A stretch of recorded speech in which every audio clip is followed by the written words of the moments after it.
Hello everyone, কেমন আছো তোমরা সবাই? আজকে আমরা গেছিলাম পিকনিক করতে।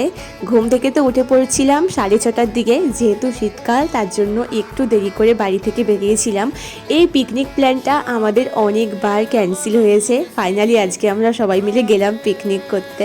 গিয়ে তো ওখানে আমরা কিছু খাওয়া দাওয়া করার পর তারপরে আমরা সবাই মিলে চলে গেলাম যেখানে আমাদের পিকনিকটা হবে।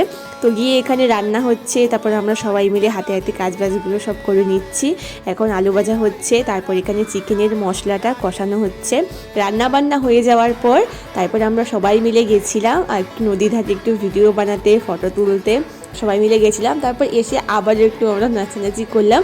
তারপর আমরা খাওয়া দাওয়া করতে বসে গেছি, কারণ আমরা খেতে বসছিলাম তখন বেজে গেছে 3টে পুরো, তার জন্য তাড়াহুড়ো করে খেতে বসে পড়লাম। তারপর আবার একটু নদী ধারে গিয়ে একটু ফটো ভিডিও করলাম, তারপর আবার বাড়ি চলে আসি। সন্ধ্যে তো প্রায় হালকা হালকা হয়ে গেছে। তো আজকের মতো ভিডিওটা এতটুকুই, দেখা হচ্ছে সুন্দর একটা ভিডিওতে।